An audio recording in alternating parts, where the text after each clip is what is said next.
Good afternoon, ladies and gentlemen. How's everyone feeling? Good day so far? Cool. Let me just have a sip of this water. So, because I'm not used to speaking for a short amount of time, I've written something. Because anyone that knows me well knows trying to get me to stick to 15 minutes is near on impossible. So I've written something that I've entitled The Battle of Britishness in the Age of Brexit. And the title of the essay comes from a brilliant book by Tony Kushner that examines the waves of migration to Britain from the 17th century up until the 1950s. I suggest everyone read it to see how much depressing continuity, but also lack of credibility there is around contemporary debates about migration. I would like to talk about remembrance and forgetting. Before we get into my analysis, I would like to make some what should hopefully be obvious observations. By analysing the role that narrow nationalism, xenophobia, and often outright racism played in the Brexit campaign, we are of course not suggesting that everyone that voted Leave is akin to the Grand Wizard of the Ku Klux Klan, nor that Remain voters are a homogenous group of revolutionary anti-racists. This should be so obvious it should hardly need stating. I've met black socialists that voted Leave, I've met absolute xenophobes that voted Remain, and everything in between. The ruling class was of course itself massively divided on the issue, with the Murdoch press and Tony Blair, usually in such sublime agreement when it comes to waging war, occupying opposite camps. I myself am neither Remain nor Leave per se, as I wrote at the time. I think there are valid reasons to leave the EU, as there are to remain.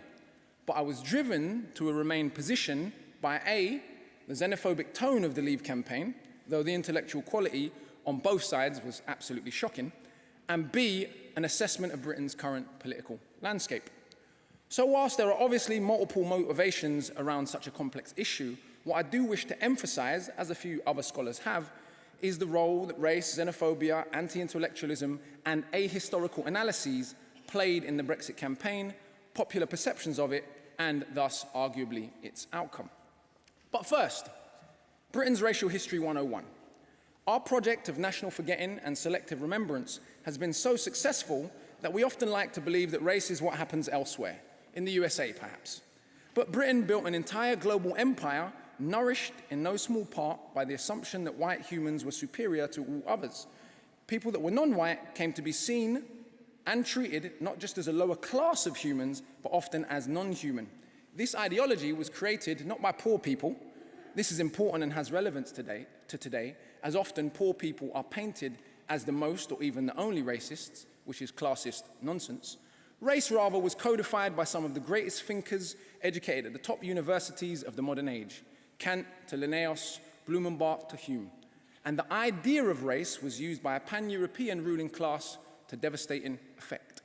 For example, Winston Churchill, often voted Britain's favourite person, could be found describing the Palestinians as dogs, or claiming that the extermination of the red man of America or the black man of Australia was, as he put it, no great crime at all.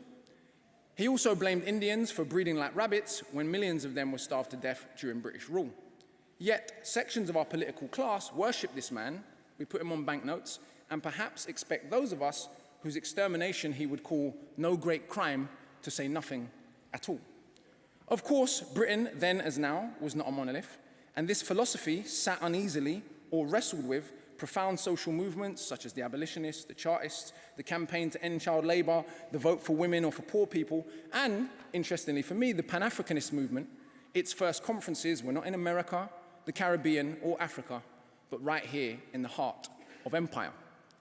In the years since 1945, independence movements, the return into preeminence of Asian economies, the technological superiority of Japan, and a whole host of other global trends have served to make the philosophy of innate European supremacy lose all serious intellectual credibility.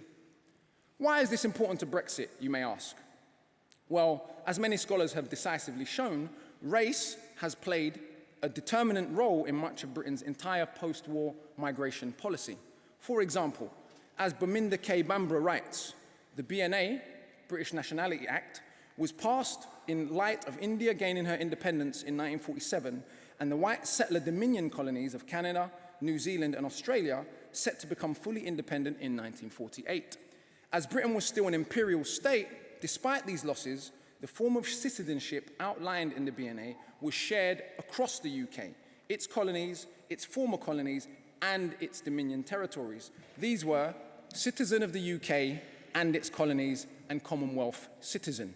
All those from the former colonies and dominions such as India, Canada, and Australia, etc., were eligible. There was no separate or distinct category of citizenship for people in Britain.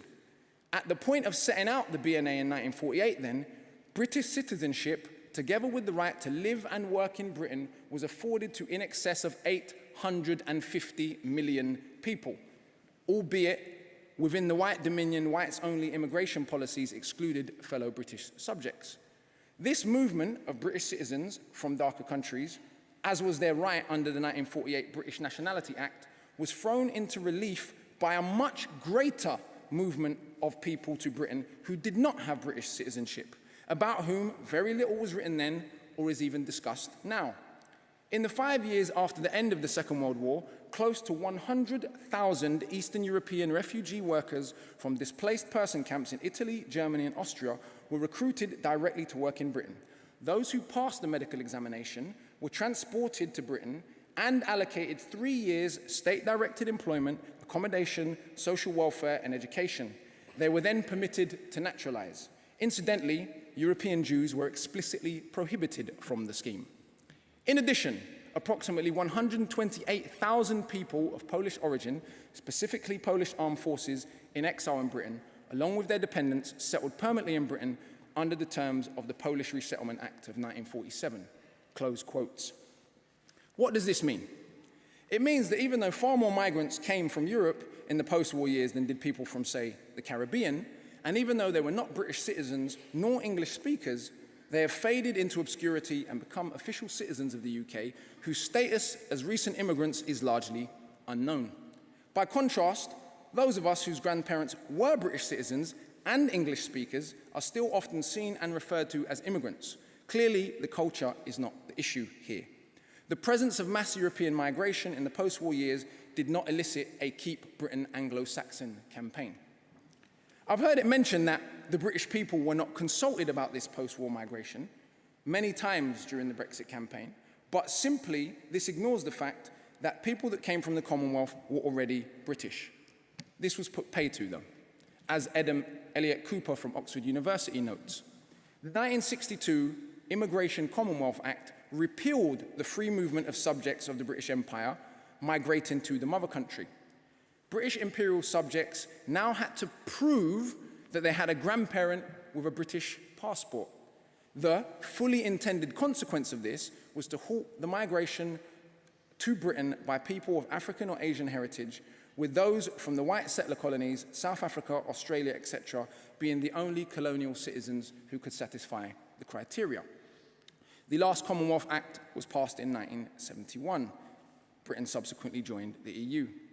Europeans who spoke entirely different languages came from countries that Britain had, in living memory, gone to war with, had been prioritized for citizenship over people whose land, labor, and resources literally built the country. My point is, as stated, not to claim that race and bigotry are the only factors in British politics, but rather to show, as should be obvious, that they have been and remain key factors in allocating space, treatment before the law, citizenship, and perceived status and rights as really British. We've heard it said repeatedly that leaving the EU will allow Britain to stop neglecting the Commonwealth. But those of us that actually come from the Commonwealth countries tend to shudder when we hear this. Why? What have we seen to reflect this newfound love for the Commonwealth in recent years? Immigrant go-home vans trawling the streets of Tower Hamlets? I wonder who they're looking for. Anyone who's been to Tower Hamlets knows that they certainly were not looking for Swedish people or white New Zealanders. In 2015, David Cameron announced that the UK would be building a £25 million prison in Jamaica to rehouse Jamaican nationals currently in Britain's prisons. The problems with this were multifaceted. First, there are more Irish and Polish nationals in Britain's prisons than there are Jamaicans, so one may ask legitimately, why the focus on Jamaica? Two, there were only 700 Jamaican nationals in the UK's prisons at the time, so one may equally ask if that's really worth £25 million. And three, perhaps the worst of all, the Jamaican government responded by saying that what was being reported was inaccurate and no such deal had been signed, rather just that discussions had been opened. More recently, we have seen charter planes full of Jamaican nationals, Kenyans, Nigerians, Ghanaians, and others from Commonwealth countries, many of whom had spent decades in Britain, indeed most of their lives, had British children and British partners, and even those without criminal records being sent back to countries that some of them had not visited since childhood. There will be no planes full of Australians, Swedes, or Germans, I can promise you that. If the British government was serious about wanting to engage for the first time in a mutually beneficial relationship with the non-white parts of the Commonwealth, this is a strange way to go about it. Furthermore, there are now millions of Indian, Ghanaian, and Jamaican Brits who could, to any logical government, serve as natural mediators, trade partners, and facilitators with their countries of origin. To my knowledge, our expertise, insight, and ties to our nations of origin has not been sought out by these would-be Commonwealth lovers. When Farage unveiled that poster, he chose not to show a bunch of French or Germans hopping across the channel at whim, despite Britain's centuries of imperial rivalry and world wars with France and Germany. He chose to show a face of dusky poverty that could apparently sneak into Britain via the EU. When one examines the data around Brexit voting patterns and how they relate to geographic location, age, ethnicity, and party allegiance, some interesting patterns emerge that I can't see how sociologists could fail to examine. According to the Lord Ashcroft poll data, for example, 96% of UKIP voters voted Leave, hardly surprising. Control over immigration was cited as the second most important reason for voting Leave, though many legal experts cited that the EU was not indeed in control of this immigration to Britain. Of the people that thought multiculturalism was an ill, 81% voted Leave. Of the people that thought immigration was an ill, 80% voted Leave. Of the people that thought feminism was a force for ill, 71% voted Leave. The Remain vote stats were almost, shockingly, an exact inverse, with 71% of the people that thought immigration was a net good voting Remain, and roughly similar numbers for multiculturalism. Interestingly, 74% of black Brits voted Remain, the highest of any ethnic group. What could explain this? Do black Britons just love the EU? I would suggest not. Many black Britons are well aware that European unity, if not, of course, the EU itself, was fostered in no small part by the pan-European project of racialized enslavement and the post-1884 Berlin Conference, the joint scramble for Africa of the European powers. So it seems rather unlikely that an undying commitment to European unity is what drove this group, but more research will have to be done. Of the 30 areas with the most old people, 27 voted Leave. Of the 30 areas with the least university-educated people, 28 voted Leave.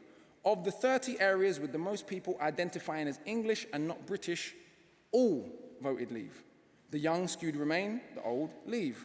The regions of England that are multicultural skewed Remain, those that are not skewed Leave. Which brings us, of course, to the question of nationalism. Why did the Northern Irish and the Scots behave so differently than the English and the Welsh, even though their nations are much less ethnically diverse? Are we to claim that their distinct and recent histories and their relationships to English power had no bearing on their attitudes?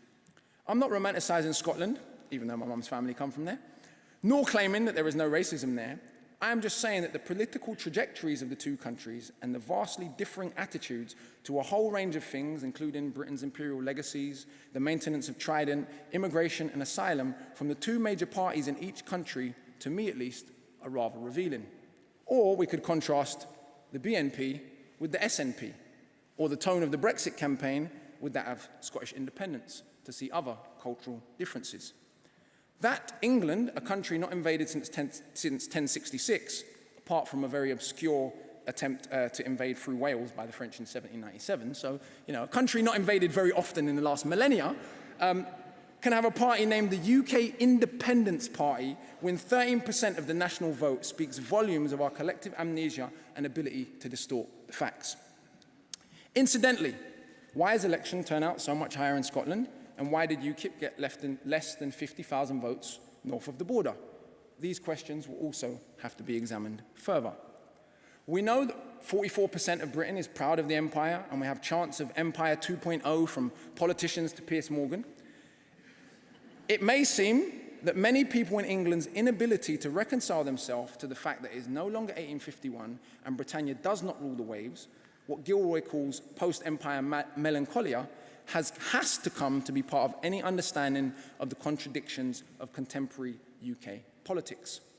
Add to that the fact that former British colonies are now putting rockets on Mars for 10% of the cost NASA can do it, or that 8 former British colonies now have greater freedoms of the press than we do, and you get a rapidly changing world very unsettling for some people.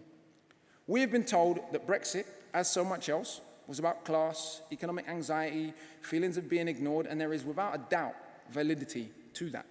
However, to ignore that certain sections of the working class have had their poverty compounded by race, or gender for that matter, is the very opposite, to my mind, of class solidarity.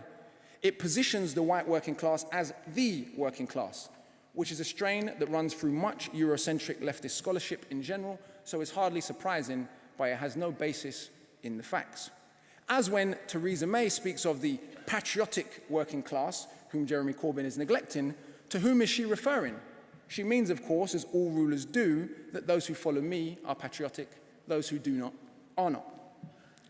She insults history, as all rulers that invoke blind nationalism and patriotism do, by suggesting that dissent is not patriotic. This is the rhetoric of dictators.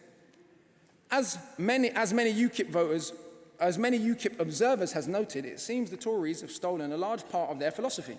Or rather, seeing 3.9 million people vote UKIP, the Tories realised they could safely unleash their less PC tendencies. So, what is the answer? In this particular regard, to me at least, the answer is education. Confrontation with difficult histories and developing an understanding of how those histories have shaped the present. This is no small challenge.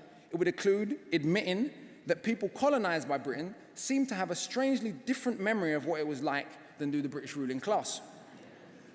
It would mean that people in the UK are, like all humans, subject to irrational prejudices that have no basis in fact. Of course, large sections of the press depend on this very irrationality for their existence. It would mean creating a new transnational intellectual culture. All of these strains of doing and being have had and have their place in UK society, but they have never yet become dominant and maybe never will. But that won't stop us from trying. Thank you.